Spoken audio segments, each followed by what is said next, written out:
I honestly cannot remember the last time Tim Burton's made a movie without a pale-faced Johnny Depp. Until today.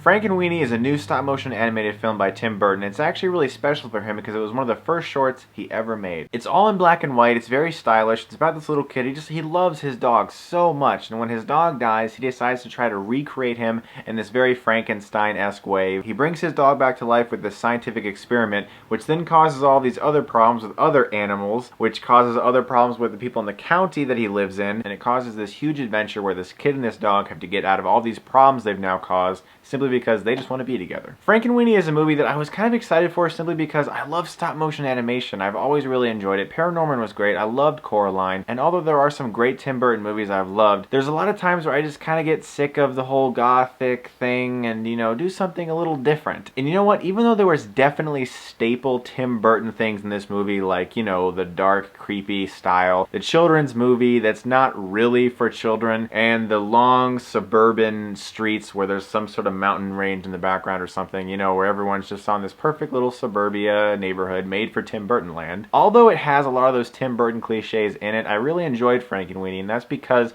of the heart that was in this film and the adventure and the whimsical nature of the movie. It has a really good feel to it, and it's different. It has a lot of strange quirks, and I don't just mean because it's Tim Burton and his movies are always a little off-kilter. It had that same thing that Paranorman had, where characters kind of mumble things, and they're quiet, and they're not like really loud and everything, and not everything is really over-exaggerated like it is in a lot of animation. It's very toned down, it's kind of quiet, and it's a little more adult. It's not really for young kids, this movie isn't. A little girl that was sitting next to me and my friend was crying through most of the movie, and eventually the mom had to take her out because she was too young. I, however, liked it because of that. I like when you go to a film that's like a family film, but it ends up having stuff for adults in there too, and it's kind of creepy, and I like that off scale that some of Tim Burton's movies have. Danny Elfman's score is also really good, and it was really fun. I want to pick it up for sure. It wasn't his typical like, you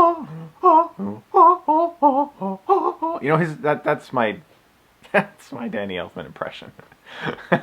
You know how all of his scores for Tim Burton always have like this really loud choir in the background? This one was different and I liked it. The heart of the movie is a relationship between the boy and the dog, and it hinges on how much you feel for that relationship, on whether or not you will love, like, or just not like this movie. That relationship is the heart of this movie, and I thought it was sweet. It wasn't overdone, it wasn't too sappy, it wasn't all cutesy. I had a dog when I was a kid, and I loved that dog, and I understand that, and so I was so attached to that dog, and so I kind of understand this movie probably more than someone who's never had a dog would. Some of the problems I had with the movie are that it does have like some big ideas. It likes to preach a little bit about science and everything, and I liked actually some of those situations where it caused, you know, discussions that were actually kind of adult and that kids aren't going to understand, and I really liked those scenes. It was just that they didn't always mesh with the more whimsical, adventurous side of the film, and then there was like this side of it that was actually saying something. And although both of those sides were definitely entertaining, at times it felt a little off from the tone scale of things. But know that it's not your typical animation, and that's why I liked it. And it's not flat out hilarious, it's actually kind of creepy. And towards the end, the actual finale of the film, I was actually really getting into it. It was kind of riveting actually, and a lot of fun. So I enjoyed Frankenweenie. I'm going to give it a B.